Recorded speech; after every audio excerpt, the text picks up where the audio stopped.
哎呀！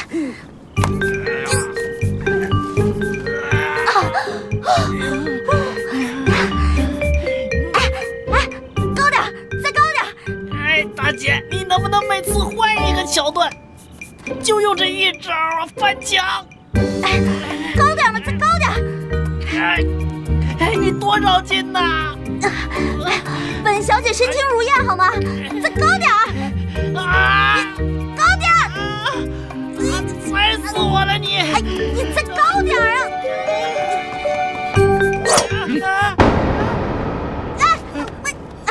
怎么了？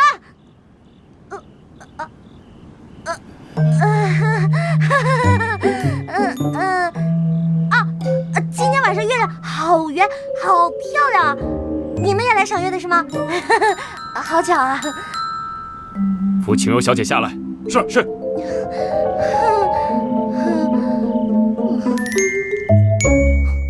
此番为何又要逃走？之前不是答应过本王不再逃跑了吗？既然被你发现了，那我就不隐瞒了。我觉得待在这儿不舒服，所以我就走了。真是儿戏！你我既有婚约，你为何不给本王时间？为何如此不相信本王？没办法，感情破裂，不想待在这儿，跑了清静。堂堂太子妃竟说出如此混账话！等等，你打住！现在婚约未至，我还不是太子妃，你可别高抬了我，我受不起。你，反正不管你今天说什么，我都是要走的。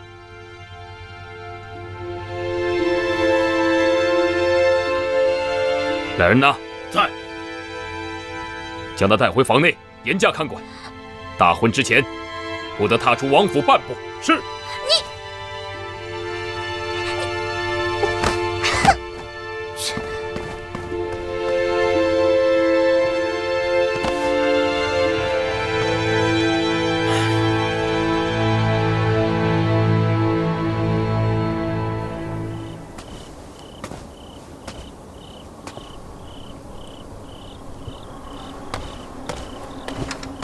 尊上，晴柔姑娘出门时被灵齐王府的人发现了，此刻已被太子软禁。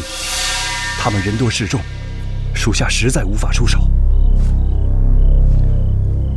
属下告退。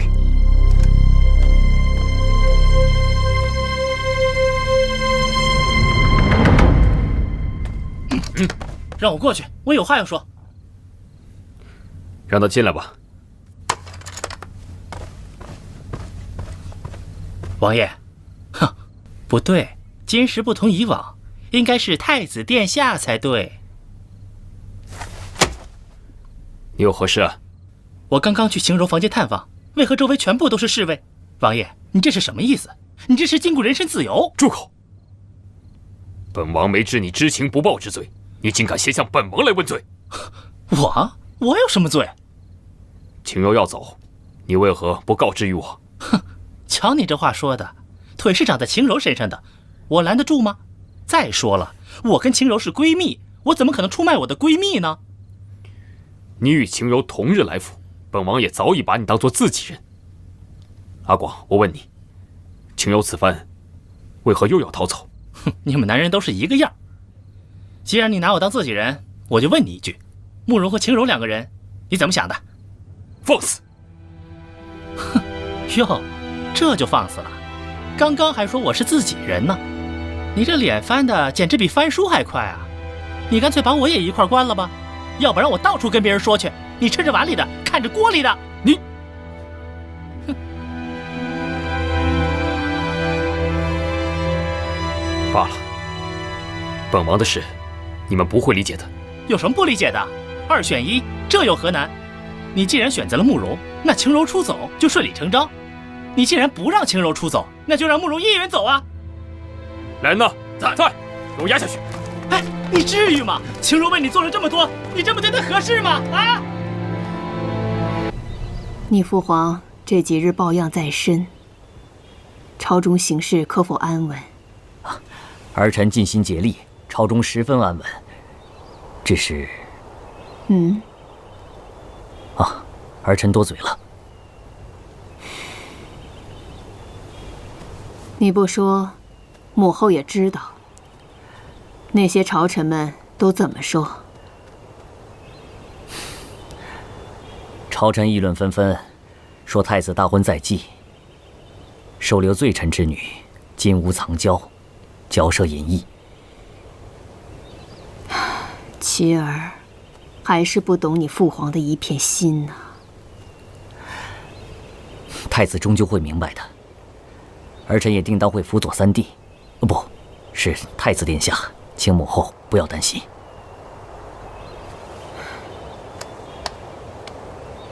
还是你最懂事，为何你父皇不选你做太子呢？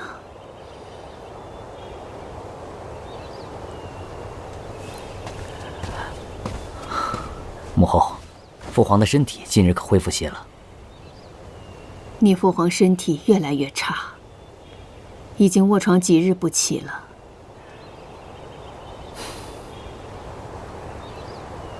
父皇那吉人天相，定当会逢凶化吉，母后切勿忧心呐。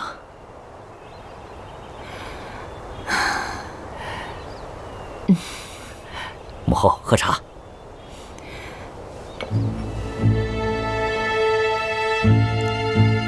前些日子我见过皇帝，现在那老糊涂并无意让我取代谢延齐的太子之位，只是让我做他的左膀右臂，真是笑话。我谢延臣文韬武略，哪一样不胜过那小子？怎肯甘居人后？那王爷您怎么想？你听说了没有？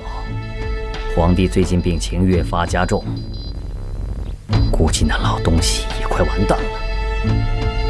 若还不能改变他的主意，恐怕就真的完了。王爷说的极是。若先皇登基，王爷再动手的话，就极为被动。在下以为，我们应当先下手为强。没错，危机之际，也只能采取非常手段了，干脆杀进宫，逼那老家伙退位。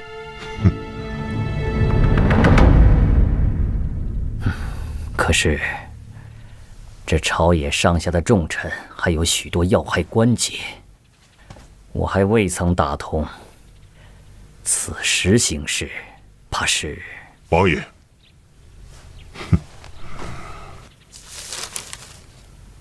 这个是一些用得上人的名单，请二王爷过目。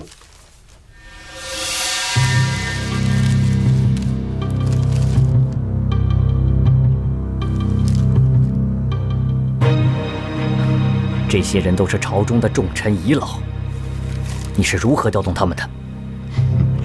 只是小小的威逼利诱，在利益面前，我相信没有人会不动心的。好，这样一来，万事俱备，只欠东风了。更何况，母后是站在我这一边的。好，我们现在只差好时机的到来了。等时机一到，就是我谢延臣改朝换代之日。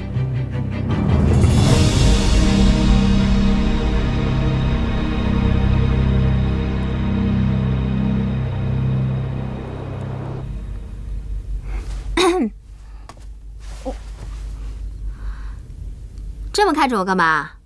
是贤妻让我来劝劝你的。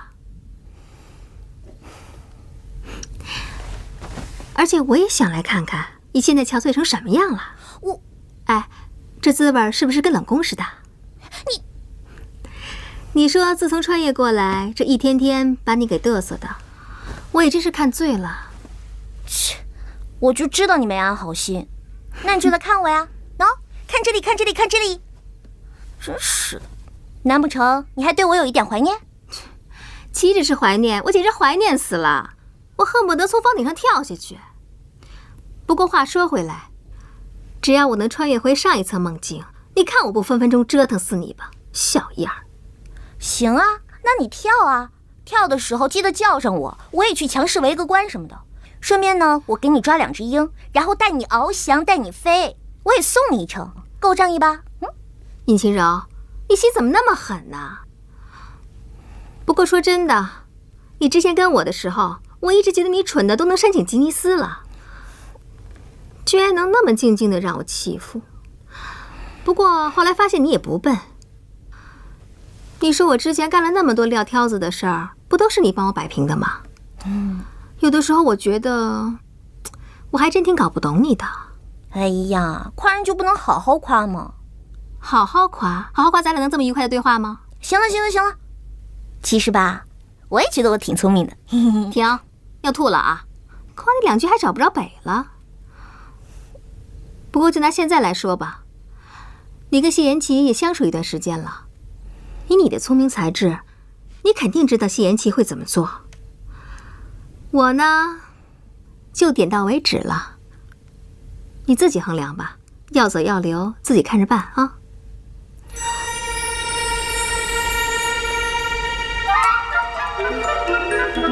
有时候，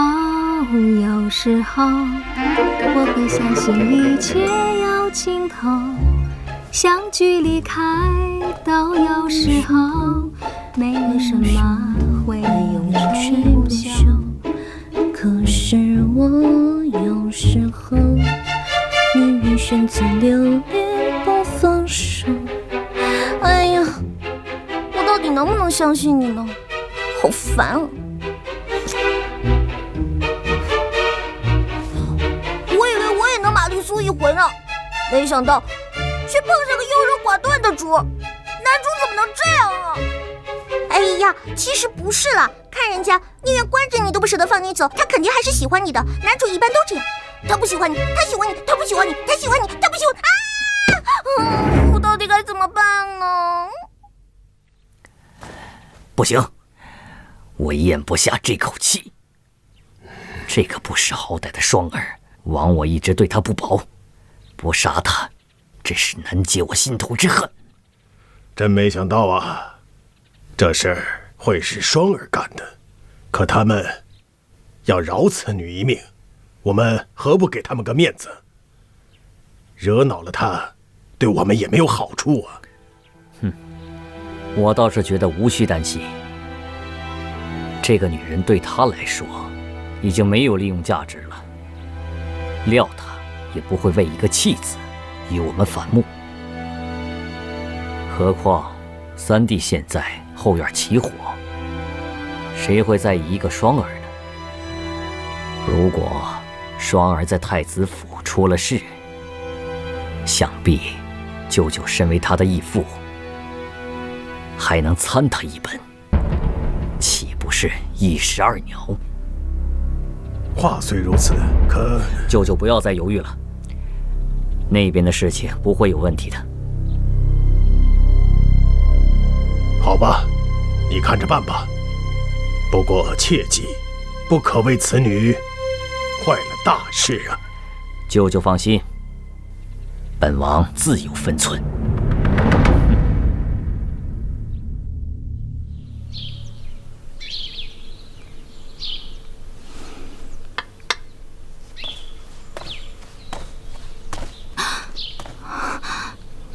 你吓我一跳，周有事吗？你最好听我劝，拿着银两走得越远越好，还可保你一命。要不然谢延琛一定不会饶了你。他现在已经知道你背叛了他。我为你做那么多事情，你就这么对我吗？我怎么对你？当初我劝你拿着银两离开，是你不肯走。算了，现在还不是跟谢延琛翻脸的时候。为了能保住你一命，我已经做到仁至义尽了，你不要得寸进尺。好自为之吧。我现在的任务是要看着尹晴柔，那自然是要寸步不离。他们要来杀我，尽管来便是。只不过刀剑不长眼，如果误伤了谁，那可就不好说了。你可以不管我的死活，你总不能眼睁睁地看着尹晴柔身陷险境吧？好，我答应你，我自会派人保护你。哼！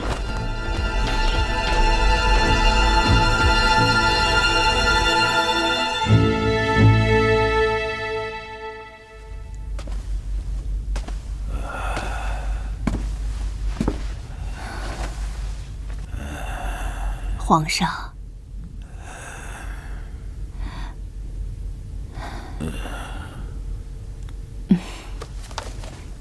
这几本奏折本应该给琪儿，可琪儿真的是越来越不像话了。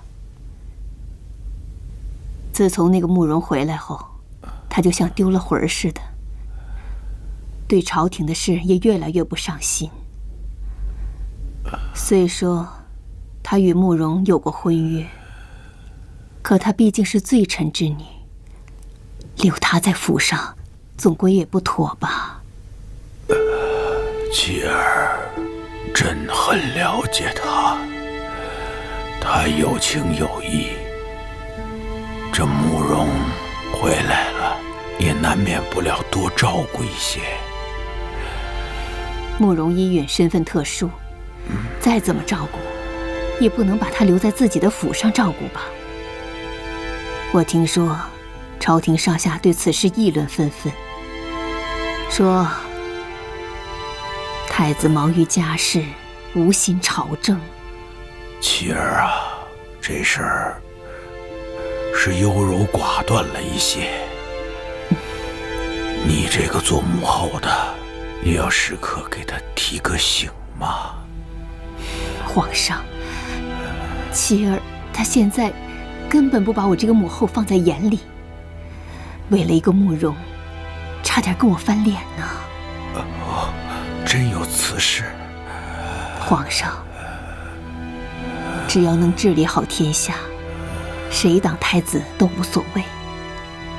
可琪儿身为太子，却连儿女情长这点小事都处理不好，将来他如何守住我祖宗基业，造福天下百姓呢？江山为重，皇上，你还是再好好考虑一下这太子之位的人选吧。王后，你说的也有道理。不过这换太子之事，不是儿戏。妻儿，因慕容的事，遭人非议，但他这么做，必有他的道理。就像长河村一事，不就是个很好的例子吗？皇上，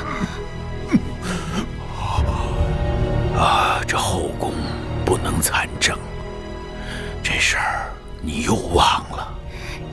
臣妾没有忘，臣妾只是为江山社稷考虑，也想为皇上分忧啊。他们的秉性，当然我最了解。依我看来，也许成儿更能治理好天下。好了，皇上，不要再说了，朕累了，走吧。皇上，是。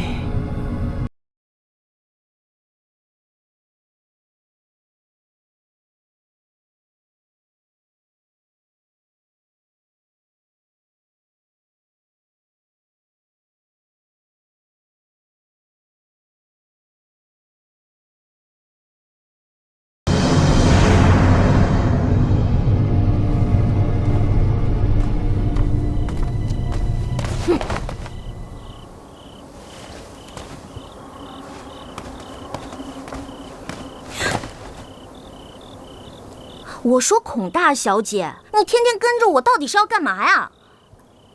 尹晴柔，你哪只眼睛看见我跟着你了？这王府这么大，都是你们家的吗？我出来看太阳不行啊？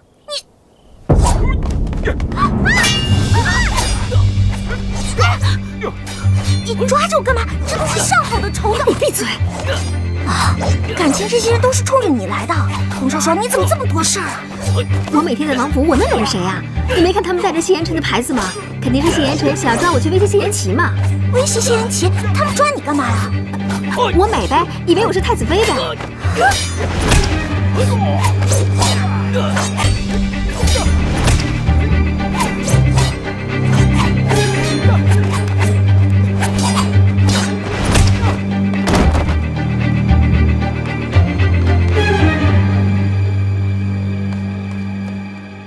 7、8、2、3、4、5、6、7、8、2。你这是？此乃家乡秘术。秘术？是啊，强身健体，美容养颜。怎么了？你找我有事儿啊？没事就不可以来看你吗？听闻昨夜有人在花园打斗，可曾伤着你啊？没事啦，我还看了一场现场版的打戏，不算吃亏。没事就好。我会加派人手保护你的。不用了，我不出去不就得了？我就知道你在怄气，你多给我一些时间便可。我给你再多时间也是无济于事的。你们两个两小无猜，青梅竹马，我看我还是成全你们好了。我会等到你主动放我那天的，我也不用什么送行仪式，我身体好得很，我可不会像某人一样习惯性的晕倒。再说了，我走很远也没关系，你放心好了。想都别想，我是不会让你离开我的。不是跟你说过吗？我会处理妥当的。感情这种事儿，其实能让你慢慢考虑的。3人同行，注定会有人受伤，要想两全是根本不可能的。我只不过是想等他身体好一些了再做打算。你为何如此咄咄逼人呢？他要是1个月不好，我们就等1个月；他要是1年不好，我们就等1年。那要是一直都不好，那我们就要等1辈子吗？那我的时间呢？谁来弥补啊？不会那么久的，你相信我。只要他身体好的差不多了，我自会处理妥当。那万一呢？这些事情能确定吗？你为何如此蛮不讲理啊？启禀太子，慕容姑娘又晕倒了。你看，说什么来什么吧。这会儿啊，又晕倒了。知道了，下去吧。是。我们的事日后再说，我先去看看他。你等等我嘛，我也要去的。反正我闲着无聊，出去透透气也行。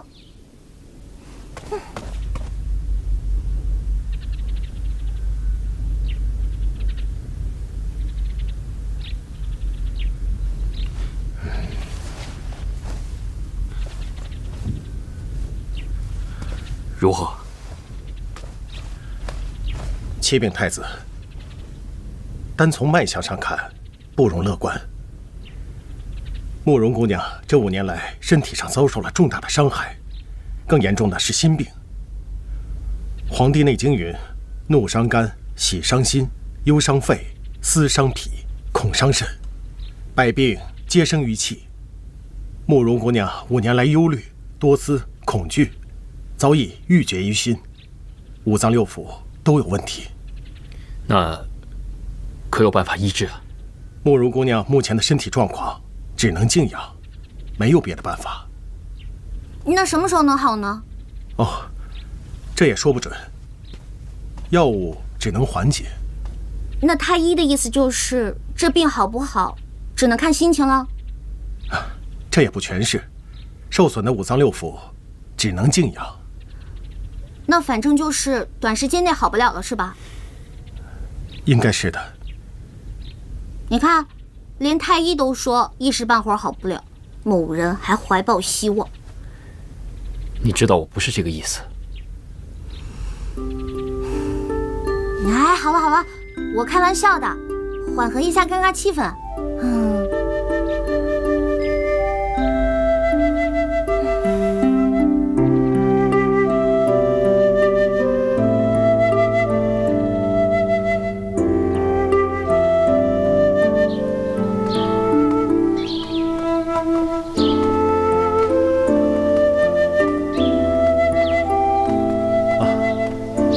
太子妃，请放心，臣定当竭尽全力，让慕容姑娘早日康复。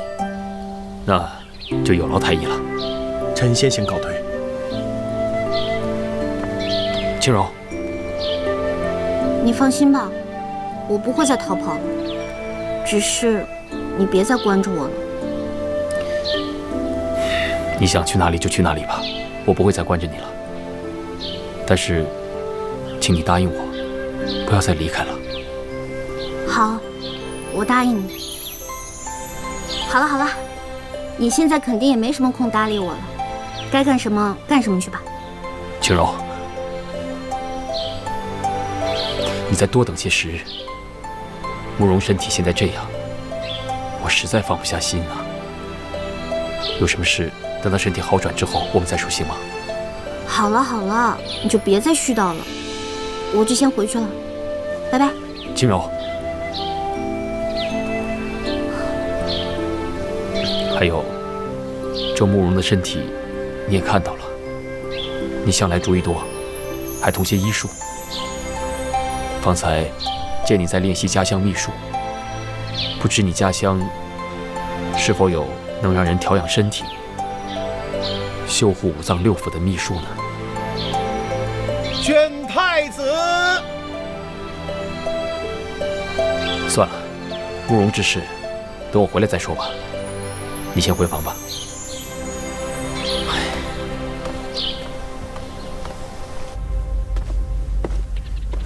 儿臣参见母后。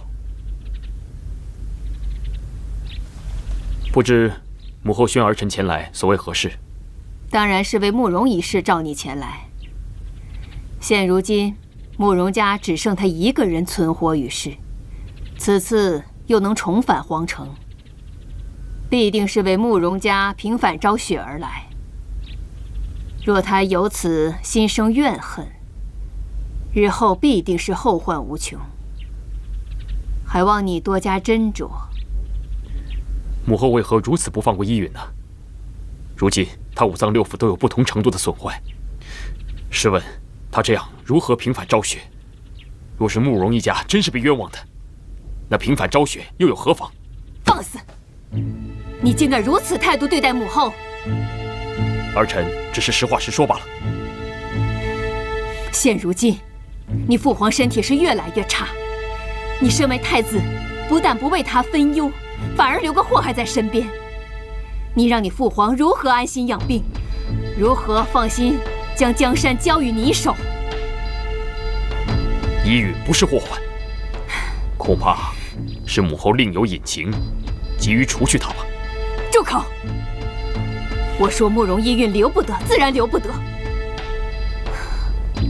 我再给你最后一次机会。你是要皇位呢，还是要那个慕容依允？儿臣都要。日后，儿臣必会让母后明白，是母后做错了。好，既然如此，你就别怪母后狠心，你好自为之吧。儿臣告退。好你个慕容依允，本宫是绝对不会放过你的。烦死了！哎呦，烦死了！烦死了！烦死了！烦死了！烦死了！烦死了！烦死了！好了，哎呀，这个贤妻居然让我帮着慕容依允调理身体，他是不把我当外人，还是不把我当回事儿啊？真是不拿豆包当干粮！谁说不是呢？这简直不可理喻，不知所云，不识下问。让你平时少吃饭，多读书。你告诉我，不耻下问什么意思啊？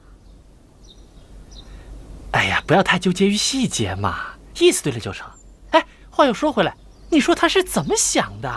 让你给青离治病，我去，也不怕把他的青梅竹马两小无猜给治死了。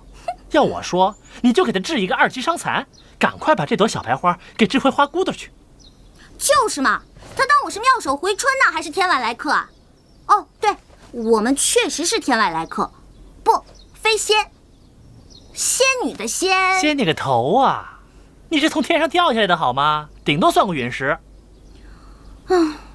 我要是个陨石就好了，就像慕容那个瓷娃娃，一碰上我，立马碎得连渣儿都没了。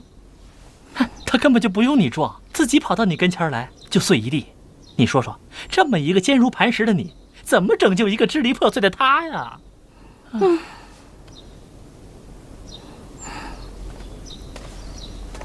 轻柔姑娘，真是说溜背就到，真不禁念叨。进来吧，慕容姑娘，赶紧坐吧。你这身子不好，不好好在屋里待着，出来瞎溜达干嘛呀？免得再晕了。慕容早上听闻昨夜有刺客闯入，本想过来看看，可是没等走到，就晕倒了。哎呦喂，你晕的可真是时候，都成定番了。哎，这技术含量可真高啊！哎，青柔，你赶紧给我学着点儿，别一天到晚跟个汉子似的，推都推不倒。定番是何种技能？依韵听不明白。你不用明白，以后少晕倒就行了。让尹姑娘见笑了。听闻这几日你与延琪，太子殿下又因我而争吵，依韵实在是过意不去。都怪我这身子不争气，让大家担心了。呵呵，你别多想，也只有谢元琪他一个人担心而已。我们呀，心态好着呢。都是我不好，太子平日里有那么多事要忙，还让他为我的事而费心。青柔姑娘，请相信我，我是一定会离开的。只是因为太子放心不下我，才让我先在府里养好身子的。行了行了，你好好养着吧。反正这王府是谢元琪的，我在这儿也是白吃白住，又不花我一分银两，你不用来找我解释。看来尹姑娘还是不肯接受我。你放心，我会尽快说服太子同意我离开的。又装小白花，气死我，看我不治。别，你好生在这儿住着，没事儿。这王府这么大，上上下下也不差您这一口饭。等我跟谢元琪成了亲，到时候我养你。你和太子什么时候成亲呢？要不是你，早成亲了。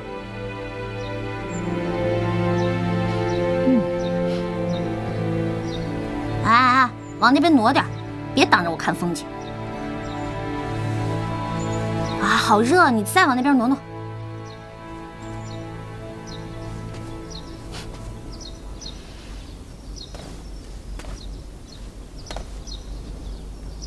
延琪哥哥，依云，依云！哎呦喂，习惯性晕厥又犯了，我可不敢服。你又对他说什么了？依云，传太医。是。谢元琪，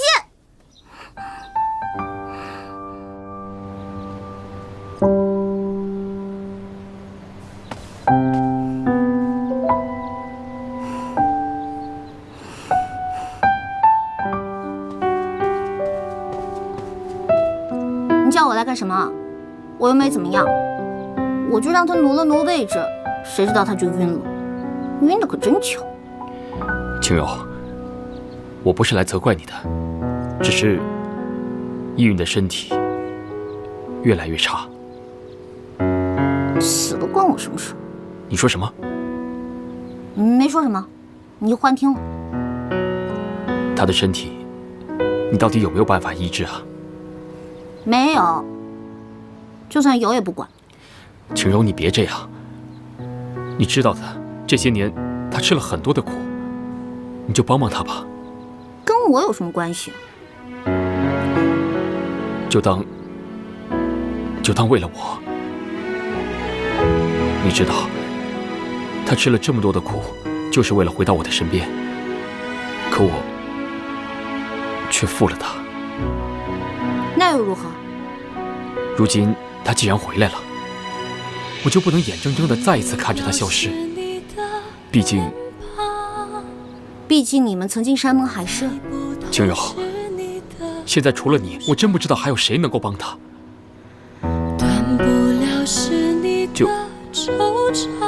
就算我求你了，求我？为了他？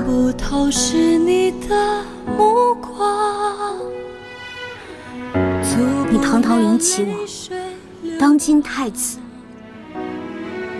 你为了他慕容依雨，居然来求我？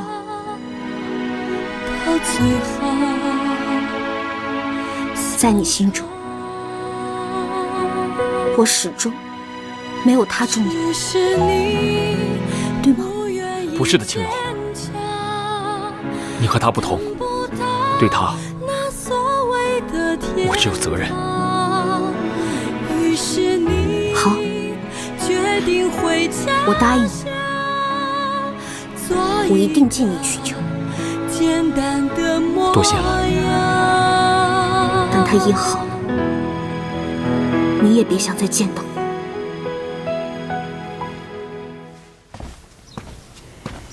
儿臣参见母后。母后近来身体可好？还是你时刻挂念着母后。我召你前来，是有事想告诉你。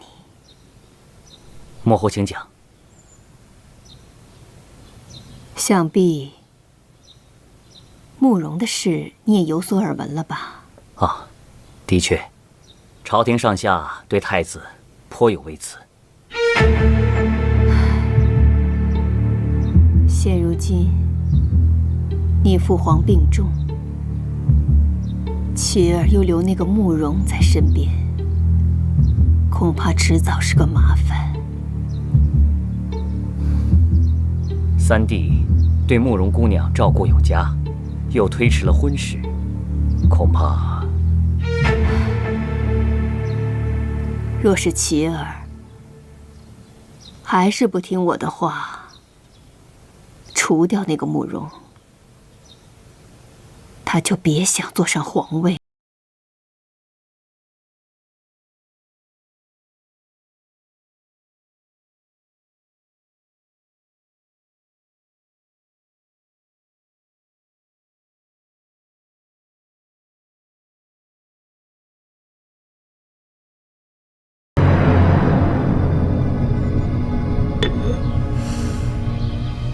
好了，赶快给慕容姑娘送过去吧，别一会儿再凉了。是。哦，对了，一会儿给慕容送药的时候，把这个交给慕容的丫鬟。小姐，这是什么呀？这个呀，武功秘籍。武功秘籍？哎呀，逗你的，我说什么你都信啊，真是很傻很天真啊。小姐，你又拿喜儿开心了。好了，赶紧送过去吧，别一会儿凉了。嗯。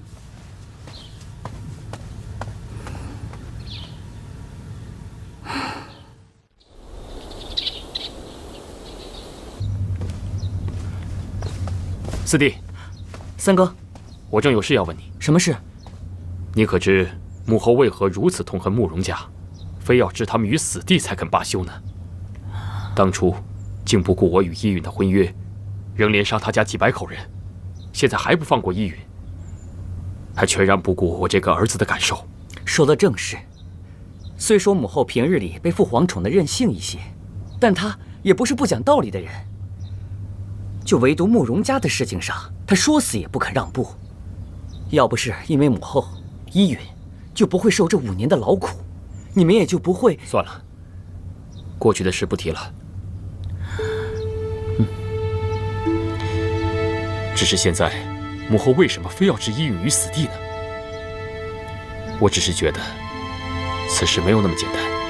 早先听闻，母后的姐姐，也就是你我的姨母，当年也是城中闺秀的头1名，除了样貌出众以外，琴棋书画也是样样精通，曾被许配给了慕容家的大少爷，也就是慕容依允的父亲。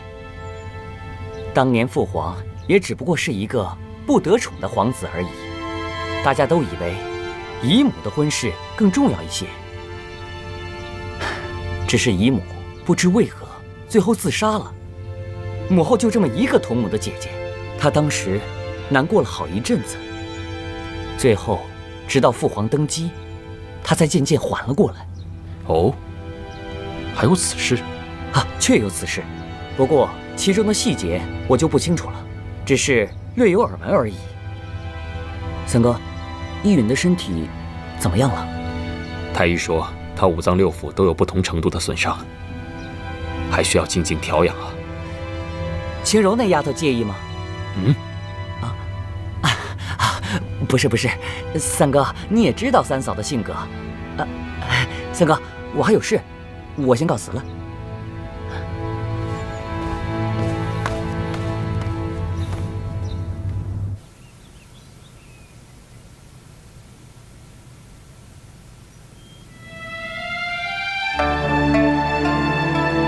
姐姐，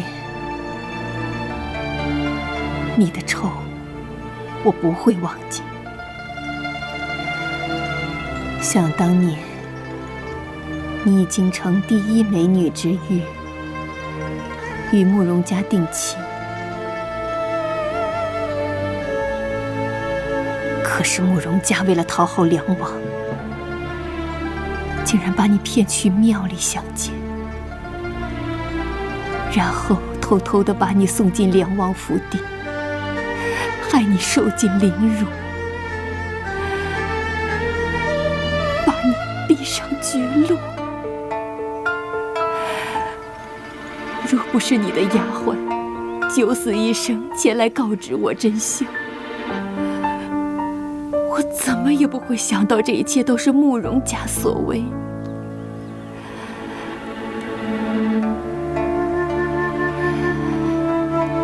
姐姐，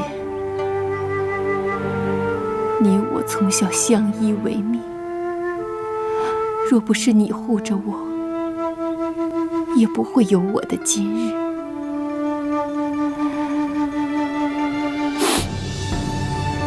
姐姐，这些年我为了打垮慕容家，费尽了心机，可我千算万算却没有算到妻儿竟会爱上慕容家那个逆子。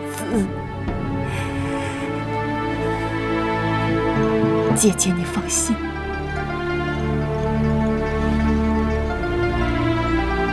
我一定会让慕容家所有人都给你陪葬。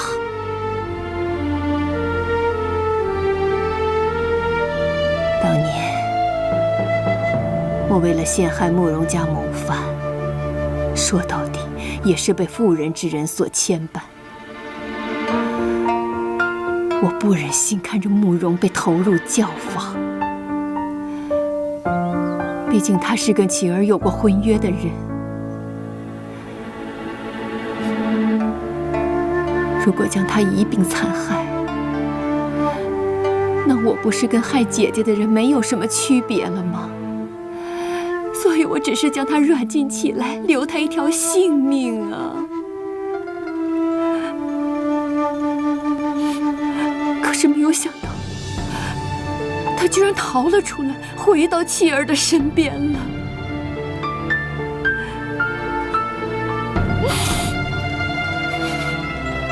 姐姐，你别怪我心狠，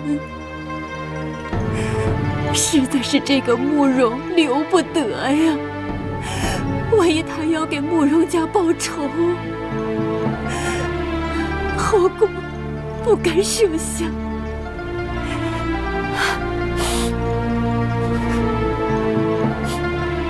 姐姐，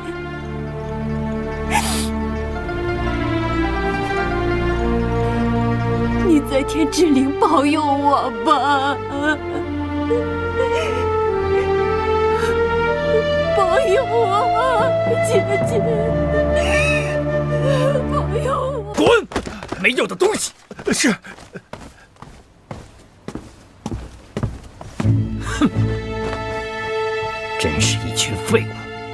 好你个不知死活的玩意儿！迟早有一天我要收拾你。他的事啊，你以后再说吧。等你当上了皇上，别说是双儿，就是整个灵齐王府也任由你处置。舅舅说的是，父皇现在有母后看着，谢延齐那边也没什么动静。看来你我还算顺利。是啊，幸亏有慕容依允他们，谢延齐让皇后伤透了心，这才便宜了我们呢。我听闻最近的老东西病情越发加重，恐怕撑不了多久了。现在动手是我们的最佳时机。我会安排好我的人，做好万全的准备。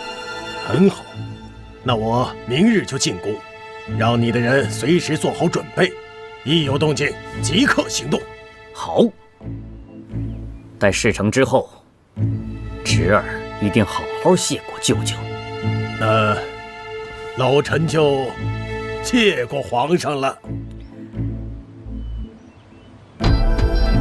爱卿不必多礼。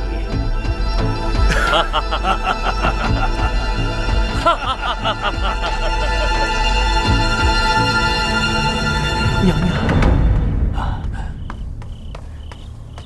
参见皇后娘娘。皇上的病怎么样了？臣无能望皇后娘娘恕罪。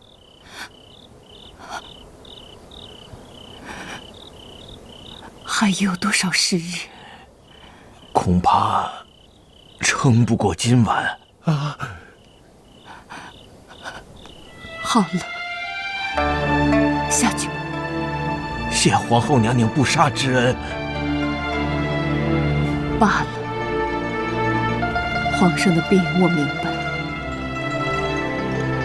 这不怪你。是，臣告退。小秋子在，去传太子和二王爷进宫。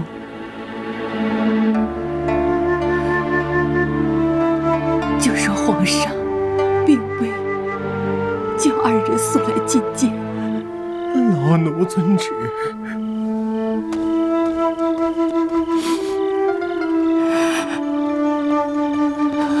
皇后，看来时机已到。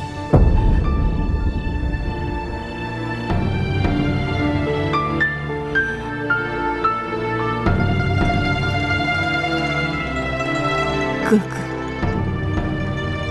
你去御书房把诏书拿来，然后通知御林军吧，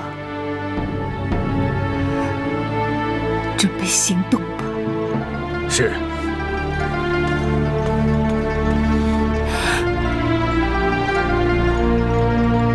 妻儿，是你逼母后这么做的。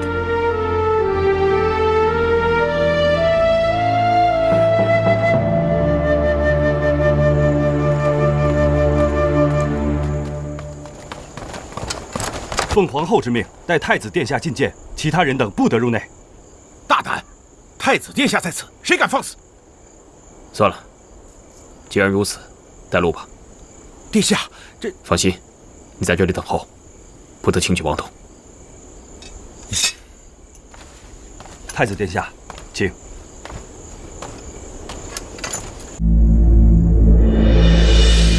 告诉尊上，皇上病危，太子走近。尊上，宫里果然有动静了。果然不出我所料。一切都准备好了吗？早已准备妥当，只等尊上一句话了。好，告诉他们即刻行动。属下还有一事禀报。那晴柔姑娘得知太子进宫迟迟未归，已经急匆匆地去找谢延霄了。恐怕……好了，不要说了，下去吧。是。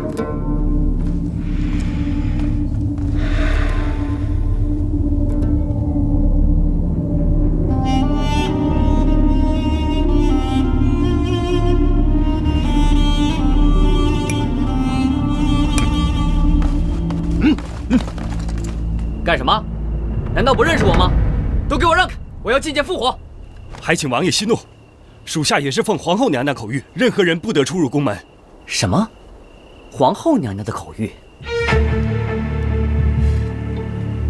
父皇病危，为何连宫门都要关闭？为何连我都不让进？如果只是宣三哥觐见，可能因为他是太子也就罢了。可是母后也同时宣了二哥进宫，这到底为何呀？不好，三哥可能有危险。小四，青柔，你来了。谢延琪进宫很久了，到现在都没回来，我担心他出事，就过来了。我也是为了此事。你们都给我听好了，父皇病危，我要尽仁孝之道，都给我让开！还请王爷不要难为属下。这可是当今四皇子，难道你们就不怕株连九族吗？走，让开！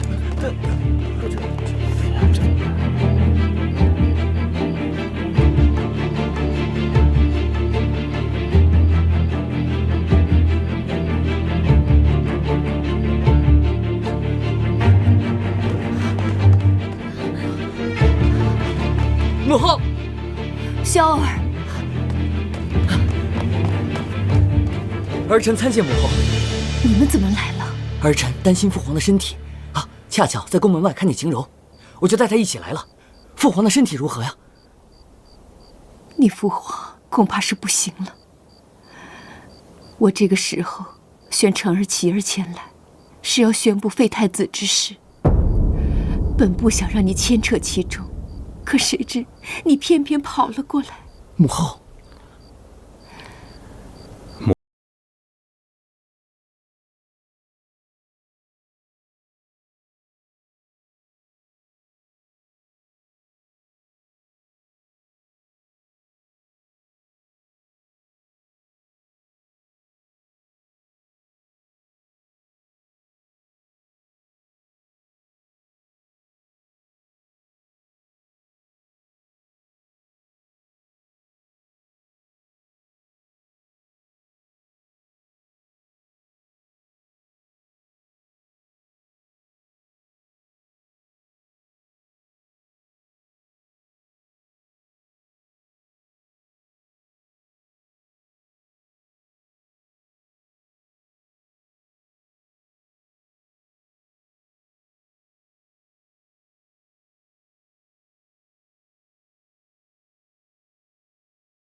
凶险吗？我这不是担心你吗？你总是这么任性。今日不知能否全身而退，有些话现在不说，日后也许就没有机会了。我和依云真的已经过去了，即便是有遗憾，也无法回到过去。我对他的好，只是出于责任和愧疚。我现在只爱你一人，再一次失去他，我只会难过。若失去你，我便不能独活。这些话你为什么不早说呢？这些日子，我只想让依云养好身体，再解决此事，也无心多加解释。何况你也未曾给过我机会。傻瓜，早这样说就好了。不管今日事成与否，我必定与你同生共死。好一个同生共死！那我就成全你们。拿下！是。谁敢？哥哥，妹妹，你就听二王爷的吧。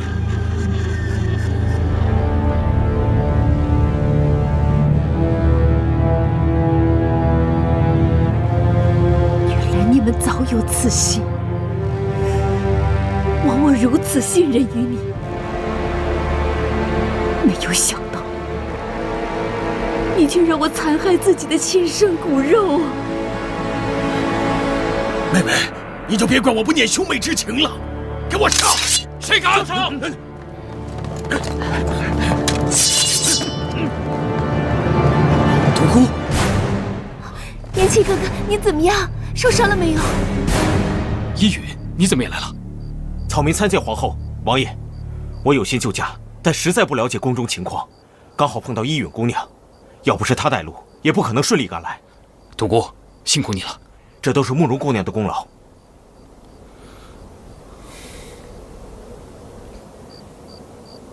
皇上，皇上！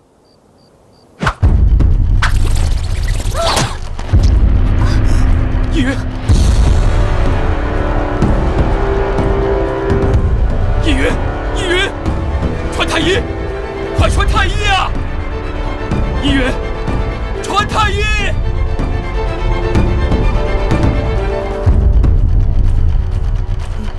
皇上驾崩了！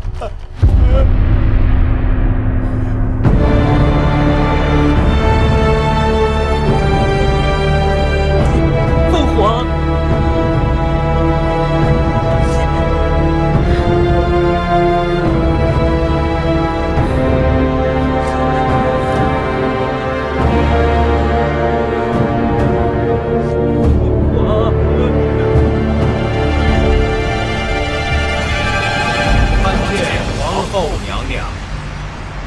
皇后娘娘，民女就先行告退了。草民也告退了。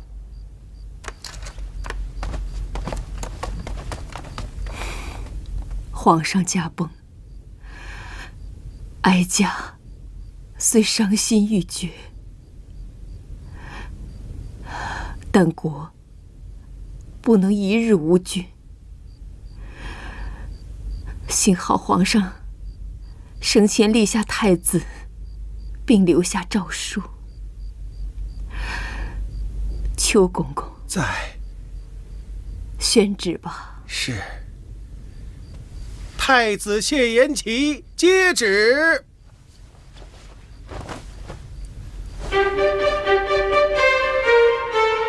奉天承运，皇帝诏曰：太子谢延琪品行贵重，深得朕心，可承皇位，钦此。儿臣领旨谢恩。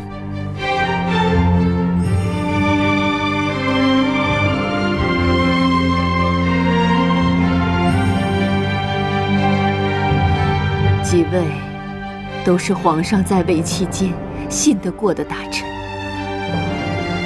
还望以后能尽全力辅佐新皇。臣遵旨。儿臣遵旨。请皇后娘娘放心，臣等定当竭尽辅佐，保我江山社稷。好。凌晨王，谢延辰，母后，欺君罔上，残害兽族，即日被贬为庶人，驱逐出城。若无旨召见，不得进京。母后，儿臣知错了。母后，带下去吧。不要赶儿臣走，母后，不要赶儿臣走啊！母后，母后，母后。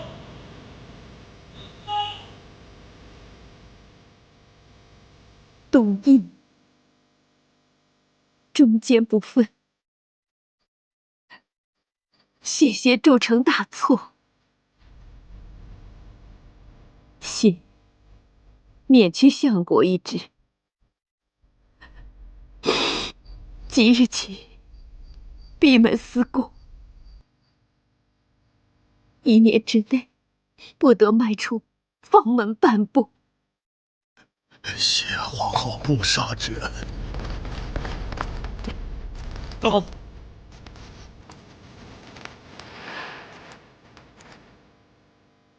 哀家累了，你们都回去吧。还望母后保重凤体安康。儿臣告退。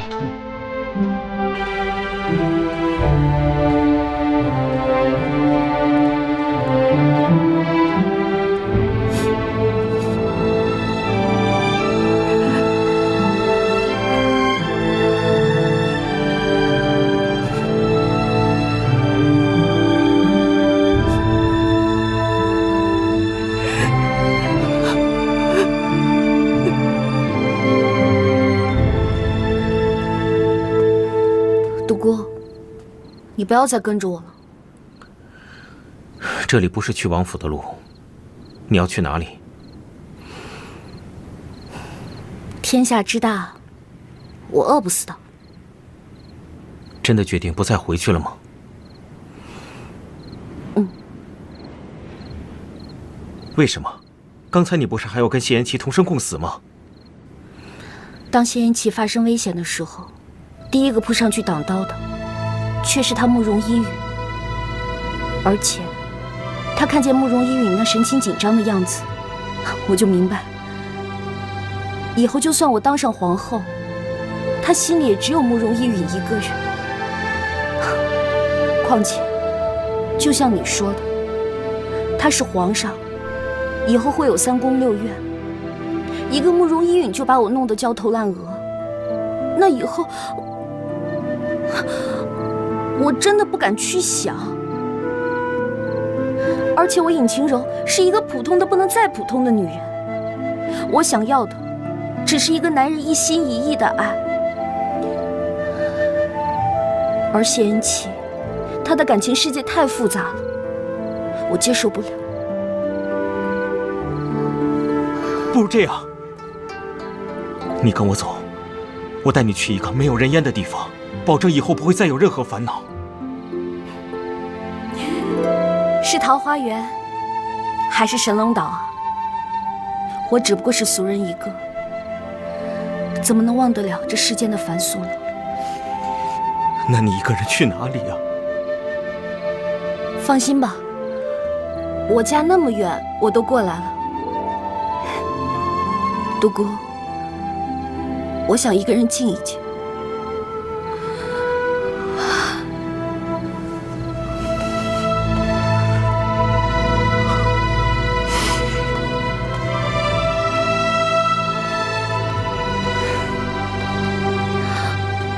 独孤，你走你的，我走我的，我们只是顺路而已。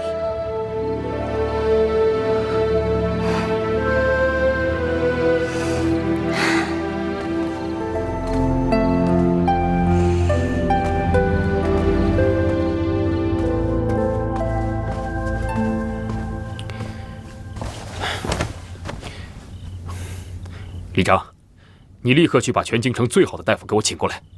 每日轮流照看慕容姑娘，切不可有一丝差池。还有，太医说她失血过多，尽快让御膳房按照太医的吩咐，多熬些补血的汤药。一旦慕容醒来，就立即喂她喝。是，快去。还有何事啊？太子，尹姑娘她怎么了？她走了。走了？去何处了？属下也不知啊。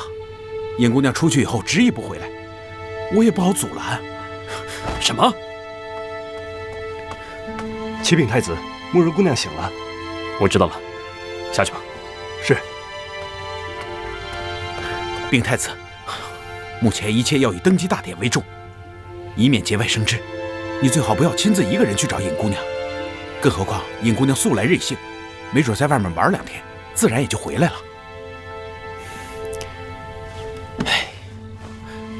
李让，立刻差人去搜寻秦柔的下落，及时把整个京城翻过来，也要给我找到她。是，速去。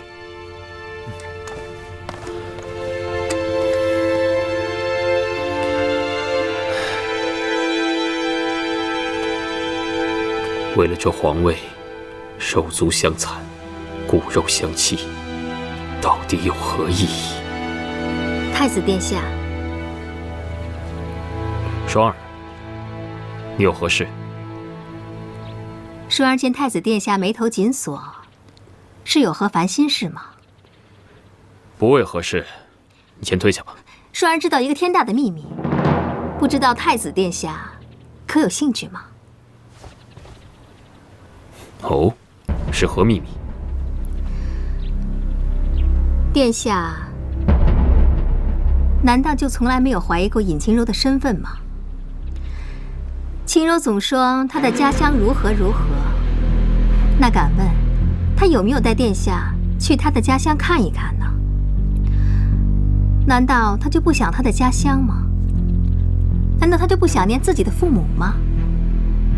除非尹晴柔的家乡并非在你我脚下的国土之上，可是她又和我们说着同样的语言，殿下难道不觉得奇怪吗？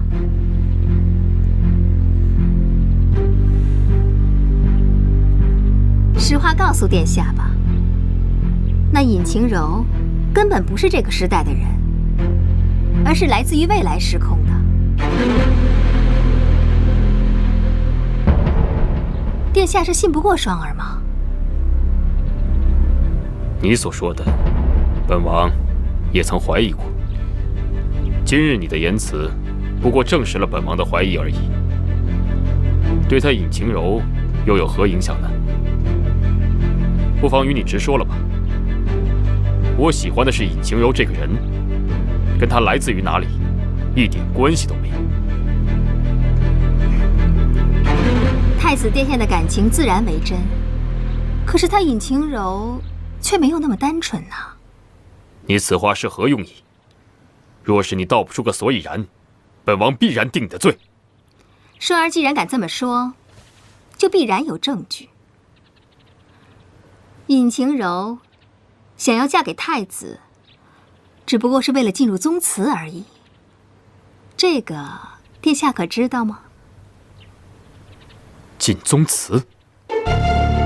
因为那宗祠里有尹晴柔等人能穿回到现代的重要之物。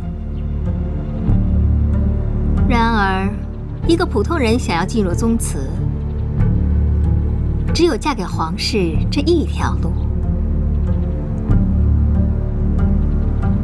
所以，双儿想说的是，尹晴柔想嫁给太子是假，利用太子的情感达到自己的目的才是真。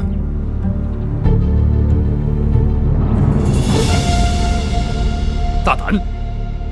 本王知道你口蜜腹剑，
上帝，后土神。